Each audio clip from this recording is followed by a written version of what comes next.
ANMR ನ್ಯೂಸ್ಗೆ ಸ್ವಾಗತ. ಭಾವನಾ ಆಸ್ಪತ್ರೆ ನಗರಸಭೆ ಹಿಂಭಾಗ ಎನ್ಆರ್ ಬಡಾವಣೆ ಚಿಂತಾಮಣಿಯಲ್ಲಿ ಸಂಪೂರ್ಣ ಡೆಲಿವರಿ ಹಾಗೂ ನವಜಾತ ಶಿಶು ಆರೈಕೆ ಎನ್ಐಸಿಯು ಸೌಲಭ್ಯ ಸಮೇತ ಒಂದೇ ಸ್ಥಳದಲ್ಲಿ ಸಂಪೂರ್ಣ ಚಿಕಿತ್ಸಾ ಸೌಲಭ್ಯ ನೀಡುವ ಏಕೈಕ ಆಸ್ಪತ್ರೆ ಭಾವನಾ ಆಸ್ಪತ್ರೆಯಾಗಿದ್ದು, ಆಧುನಿಕ ಮೂಲ ಸೌಕರ್ಯ ಮತ್ತು ನವೀನ ಸೌಲಭ್ಯಗಳು, ಎಲ್ಲ ರೀತಿಯ ಇನ್ಶೂರೆನ್ಸ್ ಸೌಲಭ್ಯಗಳು, ಕ್ಯಾಶ್ಲೆಸ್ ಇನ್ಶೂರೆನ್ಸ್ ಸಹಿತ ಸೌಲಭ್ಯಗಳು ಸಿಗಲಿದೆ. ಡಾಕ್ಟರ್ ಭಾವನಾ ಎಸ್ ಅವರು OBG ಮತ್ತು ಗೈನಕಾಲಜಿ ತಜ್ಞರಾಗಿದ್ದು, ಅವರು ಸಾಮಾನ್ಯ ಮತ್ತು ಸಿಸೇರಿಯನ್ ಡೆಲಿವರಿ ಸೇವೆ, ಬಂಜೆತನ ಚಿಕಿತ್ಸೆ, ಲ್ಯಾಪ್ರೋಸ್ಕೋಪಿಕ್ ಶಸ್ತ್ರಚಿಕಿತ್ಸೆಗಳು, ಗರ್ಭಾಶಯ ಶಸ್ತ್ರಚಿಕಿತ್ಸೆ, ಲ್ಯಾಪ್ರೋಸ್ಕೋಪಿ, ಸ್ಟೆರಿಲೈಸೇಷನ್ ಚಿಕಿತ್ಸೆ ನೀಡಲಿದ್ದಾರೆ. ಇನ್ನು ಡಾಕ್ಟರ್ ಅಭಿನಯ್ ಆರ್ ಅವರು ಮಕ್ಕಳ ತಜ್ಞರಾಗಿದ್ದು, ಅವರು ಮಕ್ಕಳ ಆರೋಗ್ಯ ಸೇವೆಗಳು, ಲಸಿಕೆಗಳು, ಮಕ್ಕಳ IPD, NICU ಮತ್ತು ICU ಸೇವೆ ನೀಡಲಿದ್ದಾರೆ.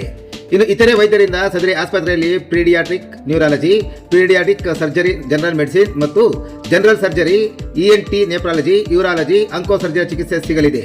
ಇನ್ನು ಹೆಚ್ಚಿನ ವಿವರಗಳಿಗೆ ಸಂಪರ್ಕಿಸಿ ಭಾವನಾ ಆಸ್ಪತ್ರೆ, ನಗರಸಭೆ ಹಿಂಭಾಗ, NR ಬಡಾವಣೆ, ಚಿಂತಾಮಣಿ. ಮೊಬೈಲ್ ಸಂಖ್ಯೆ 7899001345.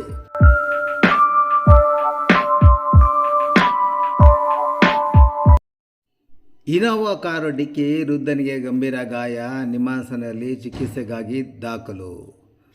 ವೇಗವಾಗಿ ಬಂದ ಇನೋವಾ ಕ್ರಿಸ್ಟಾ ಕಾರೊಂದು ದ್ವಿಚಕ್ರ ವಾಹನಕ್ಕೆ ಡಿಕ್ಕಿ ಹೊಡೆದ ಪರಿಣಾಮ ವೃದ್ಧರೊಬ್ಬರು ಗಂಭೀರವಾಗಿ ಗಾಯಗೊಂಡಿರುವ ಘಟನೆ ಚಿಂತಾಮಣಿ ತಾಲೂಕಿನ ದೊಡ್ಡಗಂಜೂರು ಗ್ರಾಮ ಪಂಚಾಯಿತಿ ಕಚೇರಿ ಬಳಿ ಸಂಭವಿಸಿದೆ. ಗಿಡದ ಕೋಡಳ್ಳಿ ಗ್ರಾಮದ ನಿವಾಸಿ 70 ವರ್ಷದ ಮುನಿಶಮ್ಮಪ್ಪ ಗಾಯಗೊಂಡ ದುರ್ದೈವಿ. ಮೇ 30ರಂದು ಬೆಳಗ್ಗೆ ನಡೆದ ಈ ಅಪಘಾತದ ಕುರಿತು ಜೂನ್ 13ರಂದು ತಡವಾಗಿ ಪೊಲೀಸ್ ಠಾಣೆಯಲ್ಲಿ ಪ್ರಕರಣ ದಾಖಲಾಗಿದೆ. ಮೇ 30ರಂದು ಬೆಳಗ್ಗೆ ಸುಮಾರು 8 ಗಂಟೆಗೆ ಮುನಿಶಮ್ಮಪ್ಪ ಅವರು ತಮ್ಮ TVS XL ದ್ವಿಚಕ್ರ ವಾಹನದಲ್ಲಿ ದೊಡ್ಡಗಂಜೂರು ಬಳಿಯ ಪೆಟ್ರೋಲ್ ಬಂಕ್ನಲ್ಲಿ ಪೆಟ್ರೋಲ್ ಹಾಕಿಸಿಕೊಂಡು ಬರುತ್ತಿದ್ದರು.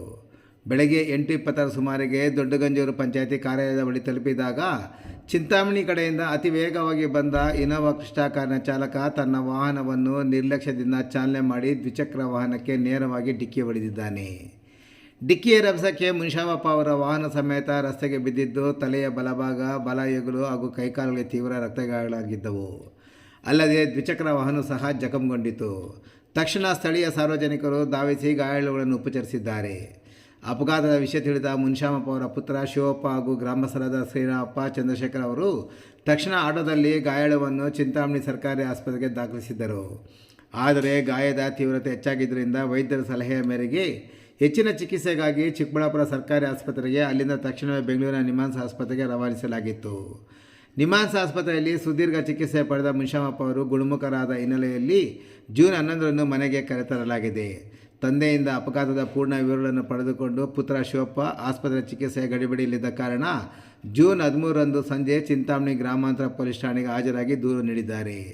ತಂದೆ ಚಿಕಿತ್ಸೆಯಲ್ಲಿದ್ದ ಕಾರಣ ದೂರು ನೀಡಲು ತಡವಾಗಿದೆ ಎಂದು ಫಿರ್ಯಾದಿದಾರ ಶಿವಪ್ಪ ತಿಳಿಸಿದ್ದು, ಈ ಸಂಬಂಧ ಚಿಂತಾಮಣಿ ಗ್ರಾಮಾಂತರ ಪೊಲೀಸ್ ಠಾಣೆ ಪೊಲೀಸರು ಇನೋವಾ ಕಾರ್ ಚಾಲಕನ ವಿರುದ್ಧ ಪ್ರಕರಣ ದಾಖಲಿಸಿಕೊಂಡು ಮುಂದಿನ ಕ್ರಮ ಕೈಗೊಂಡಿದ್ದಾರೆ.